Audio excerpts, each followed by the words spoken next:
Greetings, my fellow Free Blood Sovereign Thinkers. This is LL3's newest podcast. My name is Craig, transmitting from the beautiful swampy mangroves of South Florida.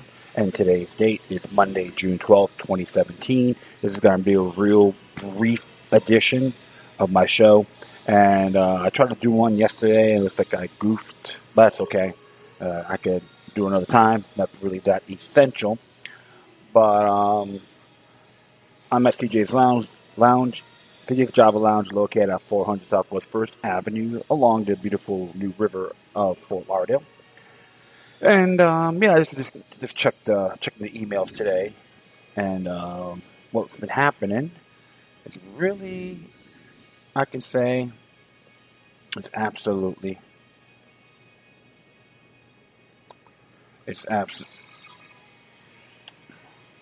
But it's interesting because this is mainly about what happened in San Lorenzo, California. And it looks like they're very sensitive in San Lorenzo, California police, Alameda County police, try to justify photo of cop arrested man selling vegetables. Facebook owns them. So we'll just check out this article. It's by Matt Argerus. It's from Free Thought Project. It says here, a heartening trend is growing on social media showing that people are waking up to the state persecuting individuals over victimless crimes. The latest example of this trend comes from Alameda County Sheriff's Department posting a photo of a deputy arrested a man for selling fruits and vegetables on the roadside and attempting to justify it. When people read the department's justification, they lashed out peacefully to let them know what they're doing is wrong. Legality does not dictate morality. The photo, which has sparked some much backlash online, depicts a deputy confiscating strawberries and mangoes while the man selling them sits on the sidewalk in handcuffs. What's going on in the photo is clear as day. However, the sheriff's department took a penny and lengthy post in a futile attempt to explain and justify it. They were owned by Facebook. This photograph has stirred up quite a bit of controversy on social media, so we wanted to put some context to this picture. Some people have used this photo as an opportunity to criticize law enforcement and drive a wedge between us and our immigrant minority and low-income communities, the sheriff's office wrote. Sometimes photos can be deceptive. However, nothing in this photo was deceptive, and the sheriff's department statement even confirmed it. Our deputy approached this man to advise him that it was illegal for him to sell produce on the corner. When the deputy asked the man for his identification, he became resistive and tried to flee. Our intention here was not to arrest him or get into confrontation with him. We learned the man is on federal probation and is expected to follow all laws. This is likely the reason he tried to flee, the sheriff's department wrote.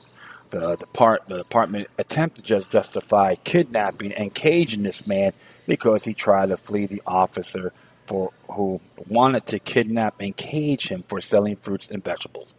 People saw right through it, and hundreds of them went on to let the sheriff know how they feel.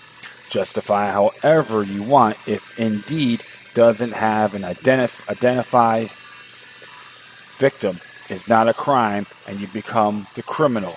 Badges don't grant privileges of immorality. One Facebook user wrote. This poor man had likely been arrested for selling vegetables on the street before, which such is most likely why he ran. By saying the man ran from a kidnapper as a means of justification for kidnapping him is hardly a good point, which is why this dug the department an even deeper hole. This is why the people who hate you do. In even context, this picture still boils my blood. A guy who's just trying to make some money. We shouldn't need law enforcement permission to peacefully sell a product to make a buck. Victimless crime has no place in a so-called free country, another user wrote. Talk about turning hall monitoring into a career. While there was no shortage of comments, the chastising the department for victimless crime enforcement, sadly enough, there were few scattered comments by champions of the police state interjecting their ridiculous justification as well. One Facebook user went so far as to somehow apply the two-party paradigm of the situation. idiots, liberals. Don't you understand why he's selling is unchecked and possibly unsafe and being sold and taken home and fed to your kids with the possibility of making them sick? Oh, I am sure he's paying taxes on the money and makes, huh? Not to mention he's already on probation for breaking other laws. If you agree with this, it's okay, and the police are wrong. You need to move to the third world country this belongs in. You people are sad. The people have enough time without dealing with you idiots. Blue lives matter. So the person who wrote this should be going to the supermarket where a lot of stuff is been genetically modified synthetically with Bayer Santo or Monsanto, Pioneer, and all that. That's okay, right? I'm just wondering if this man drinks all those corporate soft drinks pertaining aspartame, the diet stuff, and high fructose corn syrup. But that's okay. That's just my question, allegedly speaking. The comment above illustrates the sheer ignorance which has led to society accepting the enforcement of laws for victimless crimes. The poor, uninformed individual who thinks standing up for people's rights to do as they please without causing harm to their fellow human is liberal is sadly just a cog in the wheel that is in the police state.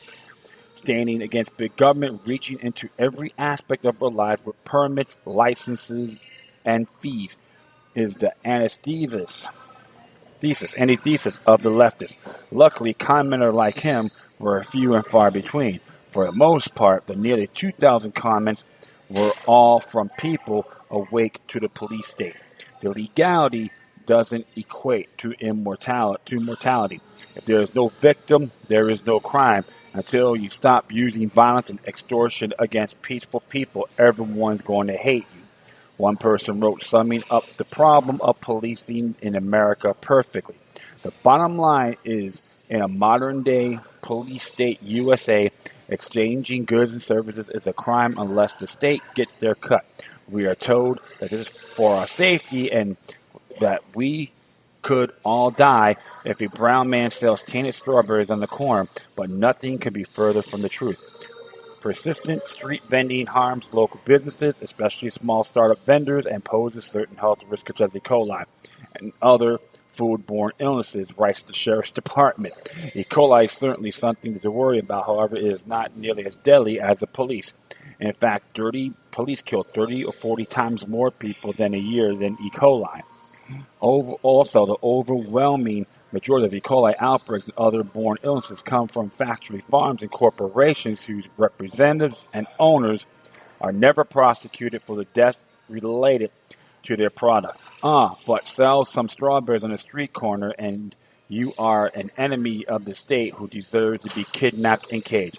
Thanks for not buying it, Facebook users. And you know what? I have to agree completely.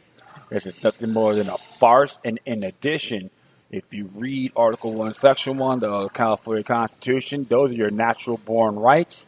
No ands, no ifs, no buts. So you know what? I do have to give those people in Alameda County a lot of respect for making it happen, to say no more of your big brother ideology.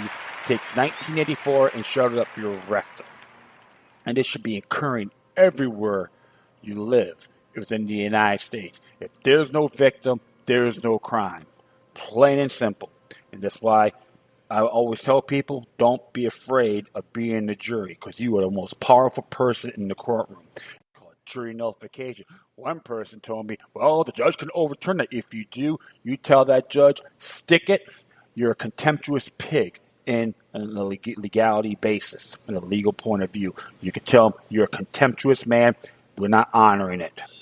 Because the fact is, you're the most powerful person in the courtroom, not the judge, and I don't give a damn who they are. They're only the mediators and the referees when it comes to a jury trial. Okay? Plain and simple. All right, folks, that is all. I'd like to thank everyone for listening, but feel free to download and share us throughout your social media networks. If you have any questions, comments, or you want to send me something that's interesting you may want to check out, whatever you do, please address it with decorum. You can hit me on Facebook, Twitter, Google+, Spreaker, iHeartRadio, Tumblr, YouTube,